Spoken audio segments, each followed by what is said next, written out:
السلام علیکم ورحمۃ اللہ وبرکاتہ۔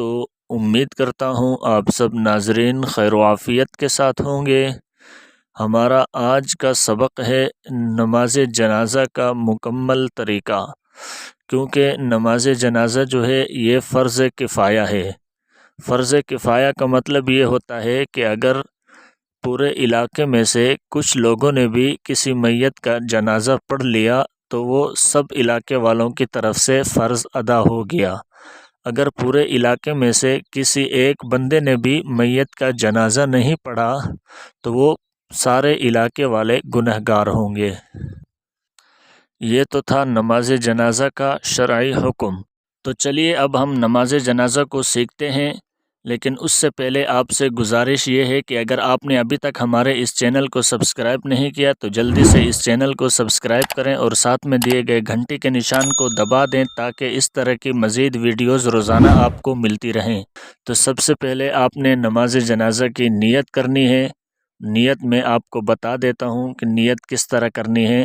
آپ نے نیت یہ کرنی ہے کہ نیت کرتا ہوں 4 تکبیر نماز جنازہ فرض کفایہ، ثناء واسطے اللہ تعالیٰ کے، درود شریف محمد صلی اللہ علیہ وسلم کے لیے، اور دعائے اس میت کے لیے، پیچھے اس امام صاحب کے، اور رخ میرا کعبہ شریف کی طرف۔ اللہ اکبر۔ سب سے پہلے آپ نے پہلی تکبیر کہنی ہے اللہ اکبر، جیسے ہی امام کہے گا تو آپ نے بھی اللہ اکبر کہنی ہے۔ اس کے بعد آپ نے ثنا پڑھنی ہے، سبحانک اللہم وبحمدک وتبارک اسمک وتعالی جدک وجل ثناؤک ولا الہ غیرک۔ آپ نے یہ والی ثنا پڑھنی ہے۔ اگر یہ والی ثنا آپ کو نہیں آتی تو پھر نماز والی جو ثنا ہے وہی آپ پڑھ لیں تو اس سے بھی آپ کا نماز جنازہ ادا ہو جائے گا۔ اس کے بعد امام دوسری تکبیر کہے گا، آپ نے بھی وہ دوسری تکبیر کہنی ہے، ہاتھ نہیں اٹھانے بلکہ تکبیر کہنی ہے۔ یہ تکبیر کہنا ضروری ہے۔ اگر کوئی تکبیر نہیں کہے گا تو اس کا نماز جنازہ ادا نہیں ہوگا۔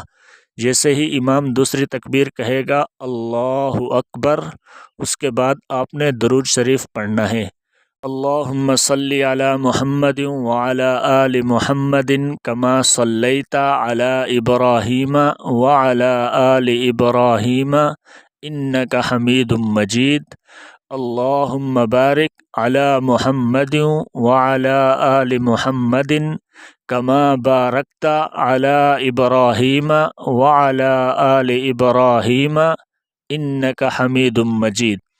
اس کے بعد امام تیسری تکبیر کہے گا، آپ نے بھی تیسری تکبیر کہنی ہے لیکن ہاتھ نہیں اٹھانے۔ یہ تکبیر کہنا بھی لازمی اور ضروری ہے۔ پھر اس تکبیر کے بعد آپ نے دعا پڑھنی ہے میت کے لیے۔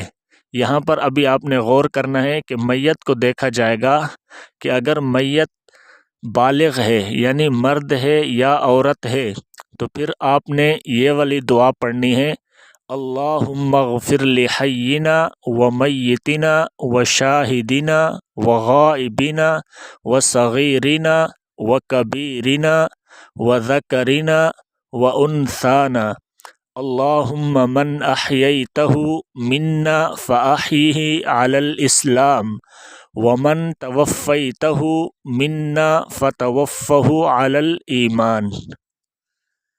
یہ دعا جو ہے یہ بالغ میت کے لیے پڑھی جاتی ہے، چاہے وہ مرد ہو یا عورت ہو۔ اگر وہ میت نابالغ ہے تو پھر اس کے لیے 2 مختلف دعائیں ہیں۔ اگر لڑکا ہے تو پھر اس کے لیے آپ نے تیسری تکبیر کے بعد اللہم اجعلہ لنا فرطا واجعلہ لنا اجرا وذخرا واجعلہ لنا شافعا ومشفعا، یہ والی دعا پڑھنی ہے۔ اور اگر وہ میت جو ہے وہ نابالغ بچی ہے تو پھر اس کے لیے آپ نے تیسری تکبیر کے بعد یہ دعا پڑھنی ہے، اللہم اجعلھا لنا فرطا واجعلھا لنا اجرا وذخرا واجعلھا لنا شافعة ومشفعا۔ پھر اس کے بعد امام چوتھی تکبیر کہے گا، آپ نے بھی اس کے ساتھ چوتھی تکبیر کہنی ہے، اللہ اکبر۔ پھر اس کے بعد جو ہے امام سلام پھیر دے گا، آپ نے بھی سلام پھیر دینا ہے، اور اسی طرح نماز جنازہ مکمل ہو گئی۔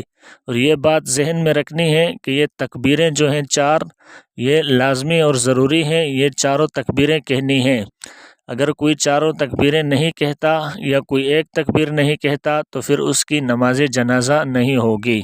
مزید اس کے علاوہ اگر کسی بھائی کو کوئی بات وغیرہ پوچھنی ہو یا کوئی ایسی بات ہو جو اس سبق میں آپ کو سمجھ میں نہ آئی ہو تو آپ کمنٹ کر کے ضرور پوچھ سکتے ہیں۔ امید کرتا ہوں آپ کو یہ ویڈیو اچھی لگی ہوگی اور بات آپ کو سمجھ میں آئی ہوگی۔ اگر ویڈیو آپ کو اچھی لگی ہے تو اس ویڈیو کو لائک ضرور کریں اور دوسروں تک اس ویڈیو کو لازمی شیئر کریں۔ جزاک اللہ خیرہ۔